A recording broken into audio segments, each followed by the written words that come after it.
हम लोग कई बार अपने गुरु की अवहेलना कर देते हैं, कई बार गुरु के सामने उच्च सुर में बोल देते हैं। पीड़ा होनी चाहिए, मन में ग्लानि होनी चाहिए। गुरु हमारे लिए कोई साधारण मनुष्य नहीं है, गुरु साक्षात भगवान ही है। आते न वो गुरुदेव जो परमेश्वर के अवतार में, रहता अंधेरा ही अंधेरा मोह के संसार में, होते सभी रत भोग में अपना ही स्वार्थ साधते, है कौन निष्कामी बना देता लगा भव पार में। गुरुदेव के चरणारविंदों की शरण जब तक न ली, दिन जिंदगी के किस तरह कितने गए बेकार।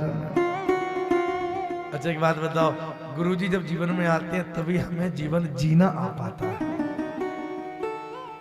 कैसे बैठना है, कैसे बोलना है, क्या बात करनी है, क्या नहीं करनी है, जीवन का लक्ष्य क्या, ये तो गुरु ही बताते हैं।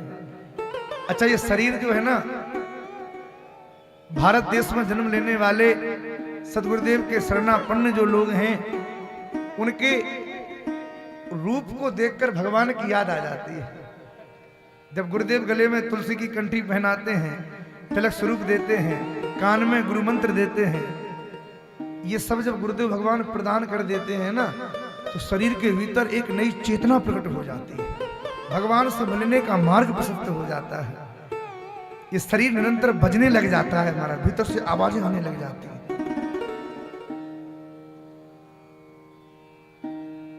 बाजार में हारमोनियम बिकता है, हारमोनियम कहीं भी खरीद लो मिल जाएगा, पर बजाना आएगा क्या, बजेगा कैसे? बोले किसी गुरु की शरण में जाना पड़ेगा। नहीं तो बजाओगे तो बजेगा तो सही, पर उल्टा सीधा बजता रहेगा, ऐसे ही बजाते रहोगे, बजेगा नहीं। तबला भी बाजार में मिलता है। अब कोई इनको बजाते हुए देख के कहे हमको भी बजाना है, अब बाजार से खरीद के ले आए, भाई कम से कम 10,000 रुपये का तो तबला आता ही होगा, सबसे कम रेट दी हम बताएं तो 10,000 की कमी तो किसी पे नहीं है, कोई भी खरीद के ले आए। अब मन के लिए खरीद के तो ले आए, पर बजेगा कैसे? बोले कितने भी हाथ पीटो पर तबले से सुर नहीं निकलेगा। सुर तो गुरु के द्वारा ही निकलता है। गुरु जब सिखाता है, तबले को बजाने के पहले तबले को मिलाना सिखाया जाता है कि तबले को मिलाना कैसे है। कभी ज़्यादा चढ़ जाए तो फिर थोड़ा कम भी चढ़ाना पड़ता है, हथौड़ी लेके हाथ में मारनी पड़ती है, सब कुछ ठीक से करना पड़ता है।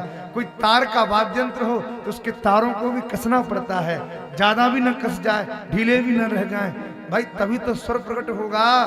और ये कसने चढ़ाने उतारने की जो विद्या है, ये केवल गुरु के द्वारा ही प्राप्त होगी, रास्ते में चलते फिरते नहीं मिलेगी। ऐसे ही गुरुजी, जब हम गुरुजी की शरण में जाते हैं तो गुरुजी इस वाद्य यंत्र को पहले मिलाना सिखाते हैं। इस वाद्य यंत्र को फिर धीरे धीरे हथौड़ी, कभी डांटते भी हैं, हथौड़ी की चोट भी लगाते हैं। गुरु कुमार शिष्य कुंभ है, गड़गड़ काड़े खोट, भीतर हाथ पसार के बाहर मारे चोट। गुरुदेव ही तो कृपा करते हैं, धीरे धीरे चढ़ाते उतारते हैं, तब ये वाद्य यंत्र बोलना सीखता है। और जब गुरुजी सुंदर से चढ़ा देते हैं वाद्य यंत्र को, बढ़िया अपने हाथों के द्वारा सुंदर इसको कस देते हैं, और फिर जब ये बोलता है ना तो उसकी हर एक श्वास आनंद कर देती है।